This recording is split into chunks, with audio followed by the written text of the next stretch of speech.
Permisi Ibu, selamat siang. Halo. Silakan duduk. Iya, Gimana? Sudah nyaman? sudah Ibu. Oh ya, ngomong siapa ya namanya? Ibu sebelumnya belum pernah lihat soalnya. Boleh perkenalan dulu ya? Iya, saya Sadia Bu dari kelas 8C. Kelas 8C ya. Nama lengkapnya kalau boleh tahu siapa? Sadia Puspa Ibu. Sadia Puspa. Sebelumnya mohon maaf ya karena Ibu jarang masuk di kelas 8C. Jadi rata-rata tidak semua murid Ibu bisa kenal, hafal gitu wajahnya sama namanya. Iya, apa Bu? Oke, sebelumnya sudah tahu nama Ibu siapa? Belum Ibu. Oke, perkenalkan nama Ibu Devi, bisa dipanggil Ibu Devi. Jadi di sini biasanya kalau ada permasalahan dari siswa ingin mencari jalan keluar menjadi solusi, itu biasanya bersama Ibu untuk konseling individu seperti itu. Iya. Ya jadi Sadia belum pernah melakukan konseling ya sebelumnya. Belum Ibu. Belum pertama kali. Ini pertama kali. Wajar ya, baru kenal dengan Ibu. Iya. Ngomong tujuan Sadia datang ke ruang konseling ada apa? Saya ingin mengkonsultasikan atau ingin konseling mengenai masalah saya sih. Ada permasalahan yang dialami ya? Iya. Boleh Sadia ceritakan dengan lebih keras ya, soalnya Ibu rada Iya. Ibu, Iya. jadi kurang mendengarkan. Iya. Jadi Sadia ada masalah yang mengganggu Iya. dalam guru konseling. Kira-kira apa itu ya? Apa yang akhir-akhir ini saya sering telat sekolah gitu, saat datang ke sekolah. Terhadap sekolah. Benar. Jadi saya setelah datang ke sekolah terus pengen sih untuk mengubah itu biar telat gitu. Biar lebih tepat waktu. Iya, biar lebih. Oke, sebelum kita semakin jauh nih, tadi kan Sadia bilang belum pernah melakukan konseling ya? Belum pernah, jadi ini pertama kalinya melakukan konseling individu. Benar. Jadi perlu beberapa hal yang Sadia ketahui ya dalam kegiatan konseling. Jadi dalam konseling itu ada yang namanya konselor dan konseling. Ibu sendiri, guru BK itu disebutnya sebagai konselor, yang dimana ibu akan menjadi fasilitator dalam memandu kegiatan konseling hari ini. Dan kamu adalah siswa yang ingin menemukan jalan keluar dari permasalahan, itu disebut sebagai konseling. Seperti itu ya. Terus dalam kegiatan konseling pun ada beberapa asas yang harus kita patuhi ya, harus kita taati. Jadi asas yang pertama itu ada asas kerahasiaan. Itu harus Ibu sebagai guru BK harus sangat-sangat merahasiakan apa yang kamu sampaikan. Jadi nggak usah takut apakah cerita saya akan terbongkar Bu, apakah orang lain jadi tahu. Tidak, hanya Ibu dan kamu dan juga Tuhan saja yang tahu. Banyak anak yang ragu untuk datang ke ruang konseling, ragu untuk menceritakan gara-gara takut nanti dibeberkan, jadi bahan gosip. Enggak, semuanya enggak. Kami akan menyimpan rapat-rapat apa yang kamu ceritakan, seperti itu. Itu asas kerahasiaannya. Terus selanjutnya ada asas kesukarelaan. Sadia datang kemari atas kemauan diri sendiri. Apakah sudah Sadia lakukan seperti itu? Sebenarnya 50-50 sih sebenarnya Bu, antara kemauan saya sendiri dan dari dorongan dari wali kelas saya juga. Oh, Ibu Nafna juga sempat dulu ya sebenarnya. Iya. Gitu. Tapi dari niat sendiri memang ada. Ada juga. Saya karena saya sudah sadar juga tinggalku saya ini yang bisa dibilang sangat fatal sih Bu. Jadi kamu sadar gitu ya, kamu ingin merubah perilaku menjadi lebih baik lagi. Oke, bagus ya, berarti sudah ada asas kesukarelaan di sini. Dan selanjutnya itu ada asas keterbukaan, yang artinya Sadia harus terbuka menceritakan apa yang Sadia rasakan. Jadi tidak ada yang ditutupi ya Sadia. Jadi dalam asas keterbukaan itu Ibu berharap Sadia dapat menceritakan segalanya yang Sadia rasakan. Itu nggak ada yang ditutup-tutupi ya Sadia. Berharap Sadia nggak ada yang dibohongin, nggak ada yang lebih-lebihin, nggak ada yang dikurang-kurangin, agar kegiatan kita hari ini lancar, kita dapat menemukan solusi dari permasalahan Sadia. Seperti itu ya. Oke. Jadi kita tetapkan tujuan kita melakukan konseling itu adalah untuk membantu Sadia menjadi lebih disiplin, taat dengan aturan, datang lebih awal kalau bisa ya, tidak terlambat kesempatannya. Seperti itu ya Sadia. Oke. Selanjutnya ada tentang waktu kesepakatan. Berapa lama kita akan melakukan konseling ini? Kira-kira dari Sadia, apakah bisa 30 sampai 40 menit ke depan? Bisa sih Bu, 30-40 menit ke depan saya bisa. Yang 1 jam pelajaran aja. Iya. Apakah ada kelas lah? Ada sih Bu, cuma nggak terlalu gini apa namanya tuh, gurunya ada, jadi cuma ada tugas sedikit aja. Oh, gurunya nggak ada. Iya. Oke, aman ya berarti kalau gitu ya. Saya rasa aman. Oke, bagus deh kalau begitu. Oke, jadi kita kesepakati 30 sampai 40 menit maksimal ya. Iya. Oke. Apakah Sadia sudah siap? Sudah, saya sudah siap. Ya, nggak usah takut, nggak usah gugup, biasakan saja. Anggap seperti berbicara dengan teman. Melampiaskan apa saja yang Sadia rasakan. Jadi ibu juga tahu apa yang kamu rasakan, seperti itu ya. Untuk tempat duduknya apakah sudah nyaman? Sudah sih Bu, sudah nyaman bisa duduk. Oke, baik Sadia. Ibu ingin bertanya, apakah dari kamu terlambat itu pernah nggak dapat teguran dari guru? Pernah sih Bu, saya ditegur sebenarnya sama gurunya, itu sama kesiswaannya, Pak siapa saya lupa namanya, itu karena saya terlambat terus ada bapaknya di depan gitu. Jadi saya di sana, kalau saya terlambat, udah pertama sih tegurannya masih bisa gitu ya, masih bisa ditoleransi sama bapaknya, terus dikasih saya masuk ke kelas gitu. Nah ini kayaknya aku udah sering deh saya gini Bu, jadi saya diminta juga untuk ke ruang BK, terus juga wali kelas saya juga minta ke ruang BK gitu Bu, karena saya ini sering terlambat gitu, dan juga saya merasa saya salah juga dan saya malu, jadi saya nggak apa-apa deh ke ruang BK gitu, jadi gitu. Berarti kamu memang sudah dapat teguran seperti itu ya? Iya Bu, benar. Kira-kira apa sih yang kamu rasakan setelah kamu mendapatkan teguran itu? Sebenarnya sih saya merasa malu sih Bu, kalau saya ditegur gitu ya di depan banyak orang. Cuma setelah saya sadari lagi, saya juga salah sih Bu, karena kan saya telat gitu Bu. Kan tidak sepantasnya seorang siswa itu sering telat gitu. Tapi kalau misalnya, dan mana ya Bu ya, alasan saya telat itu juga kadang nggak masuk akal gitu Bu. Jadi saya merasa itu udah salah saya juga. Berarti kamu sudah menyadari kalau perilaku itu salah, begitu ya? Iya Bu. Benar Bu sih Bu. Kalau boleh tahu apa sih yang bikin membuat Sadia itu jadi telat datang ke sekolah? Apa yang terjadi di malam sebelumnya? Ini Bu, sebenarnya kalau saya telat ini itu gara-gara saya sering tidurnya terlambat Bu. Saya sering tidur terlambat karena saya pulang nongkrongnya terlalu malam. Iya, saya sadar juga itu sangat salah bagi saya karena itu nongkrongnya di saat hari efektif gitu Bu ya. Saya sering pulangnya terlalu larut malam, ya jam 11. Terus kadang itu besoknya saya tetap ngantuk gitu Bu jadinya. Gitu sih Bu, jadi saya telat. Berarti kamu menongkrong seperti jam nongkrong Iya. dengan teman sampai jam 11 malam. 11 malam. Iya. Itu kira-kira nongkrongnya di mana ya kalau boleh Bu? Saya nongkrong di ini sih Bu, di rumah teman sih biasanya saya sering Bu. Kayak gimana ya, rumah teman saya di markas gitu untuk nongkrong gitu sama temen. Nongkrongnya pun sama teman-teman cewek kok Bu, nggak sampai yang aneh-aneh gitu ya Bu, yang seperti pikiran orang-orang lain mungkin yang berpikir seperti itu.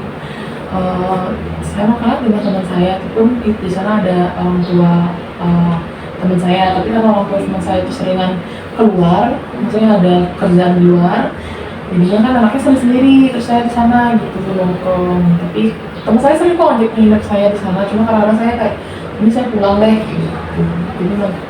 Jadi jam 11 saya pulang ya, nyampe rumah ya jadi 11 lebih sih Bu. Itu nongkrongnya rame-rame atau hanya berdua? Rame-rame sih Bu, berlima, kadang bertiga gitu.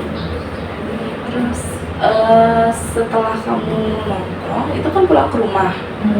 Berarti pulang ke rumah jam 11 lebih gitu ya. Iya, Sampai di rumah itu apakah kamu langsung tidur atau melakukan aktivitas yang lain? sampai rumah itu kadang saya tidur, habis mandi kadang saya tidur langsung. Cuma saya lebih sering habis mandi itu gini Bu, nonton drakor Bu. Nonton drakor. Iya, saya sering nonton drakor gitu Bu, sampai larut pagi banget sih, sampai jam 3 kadang. Drakor itu drama Korea ya? Iya, drama Korea. Saya lebih suka drama Korea sih daripada drama Cina. Berarti kamu nonton drakor setelah kamu nongkrong gitu ya? Iya, benar. Itu nonton drakornya itu kira-kira berapa jam? Terkadang kan ada satu episode itu. Kalau drama Korea tuh ada satu season itu ada sekarang 12 episode dulu. Nah, jadi saya kalau satu episode itu ada yang kadang-kadang sampai 1 jam atau enggak 40 menit gitu. Jadi saya maratonin aja itu semuanya Bu. Makanya sampai larut pagi. Tapi kadang-kadang saya skip juga, makanya sampai di larut pagi. Dan kadang-kadang pun saya ketiduran juga nontonnya itu. Sekarang Oke, berarti kamu tidur itu jam 3 pagi seperti itu ya? Lalu paginya apa yang kamu merasakan? kalau pagi sih tadinya saya tetap masih ngantuk ya Bu ya, walaupun alarm saya sudah hidup, saya matiin lagi alarmnya. Tapi kamu sudah ngidupin alarm seperti itu? Sudah, cuma kan saya mikir kayak kalau saya nggak ketiduran Bu ya, nggak langsung ketiduran saya kalau nggak langsung ketiduran saya hidupin alarm. Tapi kalau misalnya kalau ketiduran ya lupa hidupin alarm. 12 ada tidurnya. 12-an tidurnya, tapi tetap berangkat sekolah gitu ya? Tetap. Jam berapapun kamu tetap berangkat sekolah? Tetap kalau misalnya saya bangunnya jam 7, jam siap-siap, jam 8 saya berangkat. Kalau misalnya saya bangun jam 9 nggak bisa berangkat. Pernah nggak kamu terpikirkan untuk coba deh berhenti menonton drakor? Sadar nih sudah lama banget, udah berjam-jam berlarut menonton film. Pernah nggak kamu berpikir untuk kayak stop dulu deh? Pernah? Gimana ya? Pernah sih Bu, cuma itu tergantung dari drakornya yang saya tonton gitu Bu. Kalau misalnya di drakornya itu seru nih gitu Bu ya, seru pokoknya gitu, saya kayak pasti lanjut nonton. Kalau misalnya ya monoton, alurnya nggak sesuai, itu saya stopin aja di episode 1 aja gitu. Berarti karena seru dan mungkin penasaran juga ya, Iya, apa yang terjadi selanjutnya, jadi ditonton terus sampai rasanya puas dari dalam diri sendiri seperti itu ya Sadia. Tadi kan Sadia sudah menjelaskan nih nongkrongnya itu sampai jam sekian, setelah nongkrong langsung nonton drakor sampai jam sekian, dan hasilnya buat kamu masih merasa ngantuk sampai pagi seperti itu. Kira-kira kejadian itu, maksud ibu menongkrong, menonton drakor, itu terjadi biasanya berapa kali dalam seminggu? Kalau untuk drakornya itu hampir setiap harinya Bu. Tapi tergantung dari drakornya itu. Tapi kalau nongkrongnya saya biasanya di hari paling sering itu di hari Minggu, di hari Sabtu, dan di hari Kamis. Kamis, Sabtu, Minggu. Iya. Kalau boleh tahu kenapa di hari itu? Emang ada jadwal khususnya atau cuma kayak ikut teman aja gitu? Itu pas saya belum ada jadwal khusus yang lain Bu ya, itu cuma kayak mungkin udah kebiasaan karena jadi juga teman saya kan orang tuanya kerja di luar gitu ya Bu ya, luar Bali. Jadi pas di hari itu jadi saya pas ini gitu. Cuma kalau di hari Senin kadang saya ya kebetulan juga sih Bu, karena menghindari pacaran juga sih kadang. Dari pacaran gitu. Iya.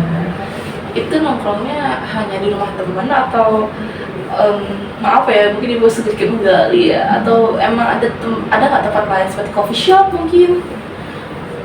Lebih sering di rumah teman saya, tapi kadang saya keluar juga sama teman saya yang lain itu ke tempat nongkrong anak-anak zaman sekarang lah Bu ya, yang ada di pasar gitu. Itu untuk nongkrongnya ya, untuk nongkrongnya berarti Kamis, Sabtu, Minggu. Untuk nonton drakornya itu setiap malam. Iya, tapi tergantung dengan gini alur drakornya. Biasanya dia tayang hari apa? Oh gitu. Tapi saya nunggunya udah full dulu, nggak mau nonton yang setengah-setengah gitu. Oke. Tadi Sadia kan sudah menjelaskan kalau Sadia itu suka nonton drakor. Ini kita bahas dulu tentang menonton drakornya ya Sadia. Apa sih yang ada di kamu? Kok kamu itu suka sekali nonton drakor, bahkan hampir setiap malam. Mungkin boleh jelaskan lebih spesifik lagi gitu. Saya suka nonton drakor itu gara-gara menarik juga, dan artis-artisnya juga ganteng. Mungkin itu dengan gimana ya, alur ceritanya juga seru ya. Saya tuh suka sama drakor yang ada romantisnya, tapi lebih banyak ada suka yang investigasi, kayak misalnya tentang hakim yang bisa menggali-gali mengenai permasalahan yang ada kayak gitu tuh. Saya suka banget sama yang itu, makanya jadi saya tertarik gitu. Kalau saya tertarik kayak kayaknya keren sih ini kayak gitu. Bahkan saya pun kayak punya cita-cita itu, saya pengen jadi hakim gitu loh Bu, kalau misalnya nonton itu gitu. Cuma ya kalau sih nanti gitu. Penting tontonannya itu masih wajar ya, bukan yang di atas umur. Karena kan kamu juga masih anak SMP kan. Saya sih Masih mungkin untuk adegan yang melebihi yang 17 plus pasti ada ya di romantis gitu, tapi untuk di investigasinya sih nggak ada. Paling wajar aja gitu, wajar, nggak ada yang itu kamu terpikirkan Kak, harus menghabiskan semua episode dalam teman-teman? Pernah seperti itu? pernah kalau alurnya bagus. Tapi kalau misalnya alurnya nggak bagus, ya udah nggak jadi nonton gitu. Kenapa harus dihabiskan dalam satu malam itu? Karena seru Bu. Jadi kan kalau misalnya kalau dari episode 1 itu udah seru, jadi kan tertarik terus gitu. Apalagi Penasaran terus ya? penasaran terus. Jadi harus habis semua Iya, dan ada bisa. penasaran. Oke. Terus dalam nongkrong nih sekarang, nongkrong tuh kamu bilang udah ada jadwalnya, maksudnya teratur gitu dalam seminggu pasti ada aja untuk nongkrong sama teman. Kamis, Sabtu, Minggu. Itu apakah dari dalam diri kamu mau atau ada paksaan dari teman? Dari diri saya mau, karena saya juga pikir kayak ya nggak apa-apa sih kan nongkrong gitu ya. Kenapa begitu? Ya sama teman saya lagi juga, terus sekarang kan juga dibayarin sama teman saya, terus saya kok nggak aja. Kalau kamu kepikiran untuk tidak ikut dulu nih untuk nongkrong, itu kenapa? Pernah sih Bu, kalau saya sakit juga kan masih nggak bisa nongkrong. Terus juga kalau misalnya saya ada kerjaan dan ada acara di rumah saya nggak ikut nongkrong gitu sama teman saya Bu. Kadang juga, ya paling sering saya nongkrong di hari Kamis juga dan hari Minggu. Tapi di hari Sabtu itu jarang saya nonton, karena saya lebih banyak quality time bersama teman saya gitu, sama teman-teman yang saya yang lain gitu. Tadi kan Sadia bilang kalau menonton drakor misalnya itu, menonton drakor kalau Sadia tidak selesai menonton, berarti Sadia itu merasa penasaran. Iya benar. Penasaran karena ceritanya semakin seru gitu ya. Kalau tidak diselesaikan jadi penasaran. Tadi kan kamu bilang menonton drakor itu harus selesai, karena kalau tidak selesai jadi kamu merasa penasaran, seperti itu ya Sadia. Terus nongkrong pun itu dari niat diri sendiri, ingin terus bertemu dengan teman, seperti itu. Nah, kira-kira dari pemikirannya Sadia itu, apa sih dampak yang Sadia rasakan akibat setelah melakukan kebiasaan tersebut? Akibatnya bagi saya sih, saya rasa yang tidak akan saya menurun dulu. Tugas saya sudah tidak sering ya. Tugas saya sering telah ngumpulin, terus juga nggak baik dari saya sendiri. Saya jadi insomnia kayak gitu terus ini. Insomnia jadinya. Oke. Lalu apakah Sadia pernah dimarah nggak sama gurunya Sadia?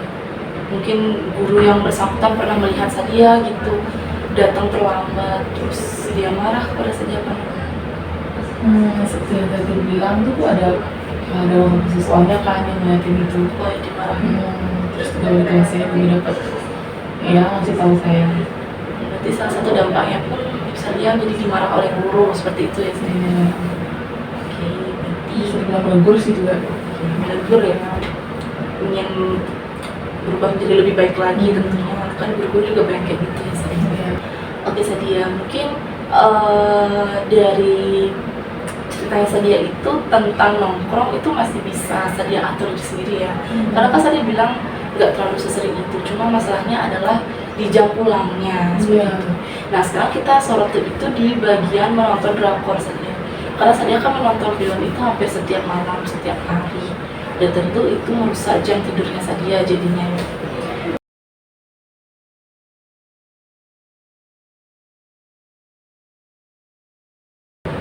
Tadi Sadia bilang menonton drakor sampai habis biar tidak penasaran lagi, gitu ya. Nah kalau misalnya Sadia nggak nonton drakor, apakah dunia akan hancur? Masih dunia tetap aja sih. Iya, nah, dunia masih tetap aja kalau Sadia tidak menonton sampai habis gitu. Iya. Nah terus apakah drakornya akan hilang kalau Sadia tidak menonton sampai habis? Tidak, Bu. Ya kan masih bisa ditonton ulang ya. Masih. Masih bisa. Nah, tidak kan Sadia. Berarti bukan berarti kalau Sadia tidak selesai dalam malam itu juga ya nggak apa-apa kan? Berarti Harusnya sih nggak apa-apa. masih bisa dilanjutkan besok. Iya. Benar kan? Iya. Oke, sekarang tentang nongkrong ini. Apakah kalau Sadia nongkrongnya lebih awal, maksudnya pulangnya lebih awal, tidak sampai jam 11 malam, apakah teman-teman Sadia akan menjauhi Sadia? Enggak sih, Bu. Apakah mereka tetap mengerti kalau Sadia pulang lebih awal? Iya. Mereka berusaha untuk mengerti? Iya, pasti, Bu. Iya. Oke Sadia, tadi kan sudah Sadia bilang kalau nonton drakor nggak harus sekarang selesainya, nongkrong juga nggak harus larut malam, karena teman-teman Sadia nggak mungkin langsung menjauhi Sadia gitu. Berarti pikiranmu itu masih berlebihan seperti itu kan? Iya. Sebelumnya pikiranmu masih berlebihan. Nah sekarang bagaimana kalau kita merubah pikiranmu itu menjadi lebih rasional? Dari mungkin kita bisa mulai dari nonton drakornya ya. Coba dirubah dari kalimat saya harus menonton drakor ini sampai habis karena saya tidak mau tertinggalan, menjadi apa kira-kira? Jadi saya tidak harus menonton drakor ini sampai full episode, sampai full season, dan bisa nonton drakor lagi itu saat weekend atau saat libur sekolah. Oke, bagus sekali. Nah, selanjutnya di nongkrongnya nih, dari saya harus pulang jam 11 malam sampai saya puas agar teman-teman saya tidak menjauhi saya. Kira-kira ini bisa dirubah menjadi apa? Saya bisa pulang lebih awal di jam 9 dan teman saya tidak akan marah, pasti mereka akan mengerti saya. Bagus sekali ya Sadia. Berarti Sadia sudah paham ya pemikiran yang lebih rasional, yang lebih masuk itu seperti apa.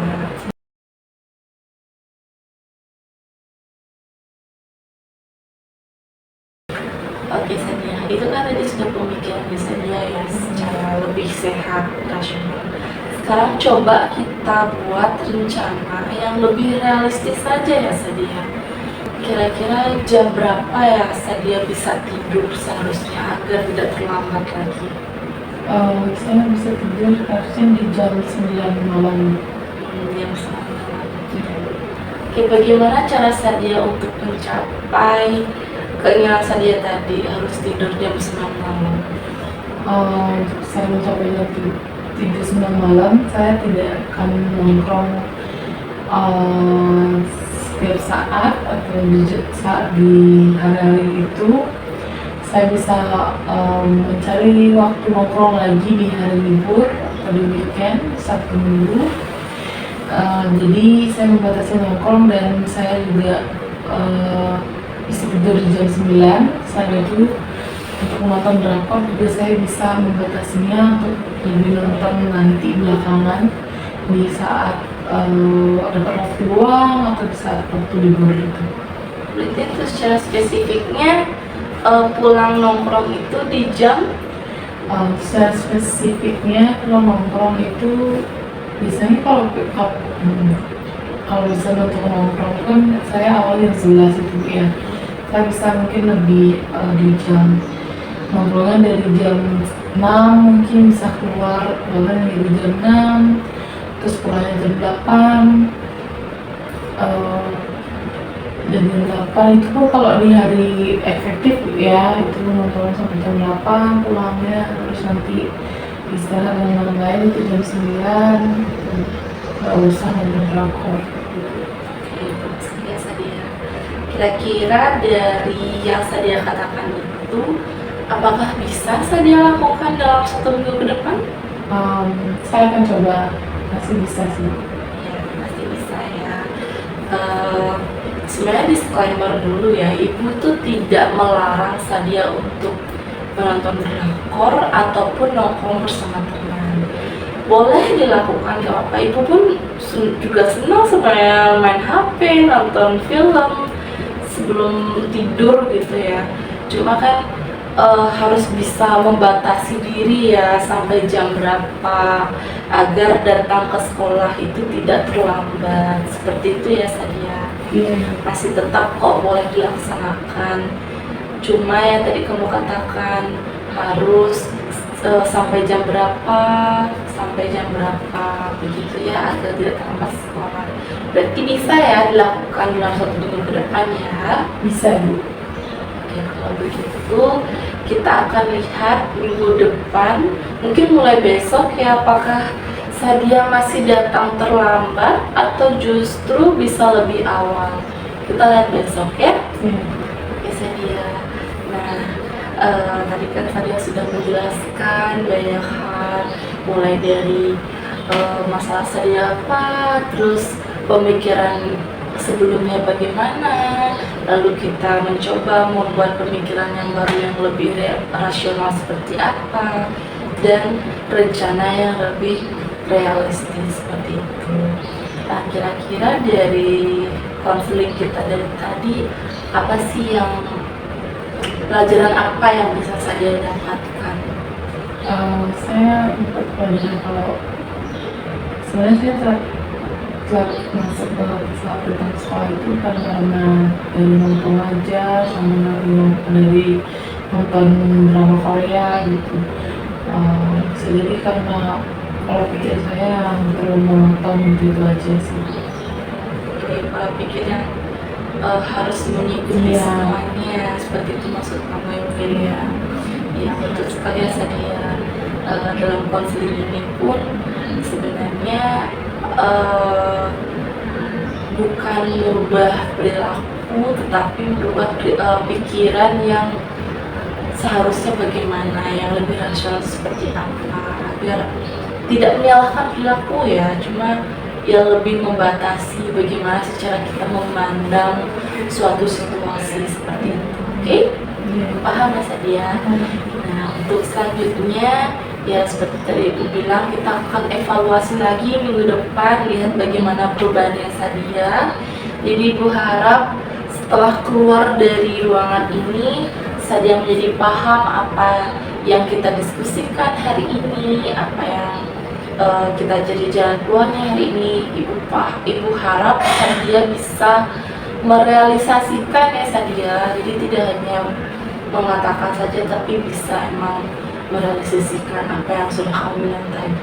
Jadi karena waktunya juga sudah menunjukkan hampir 30 menit ya sebenarnya, dan pembicara kita pun sudah sampai sini gitu kan, mungkin bisa kita akhiri. Nah, nanti kalau misalnya Sadia merasa ada perlu apa lagi, boleh datang ke Ibu lagi ya. Iya, baik Ibu. Terima kasih Bu ya. Saya isi kami dulu Bu. Iya, Terima kasih atas ini. Terima kasih ya. Iya, hati ya. Iya Bu.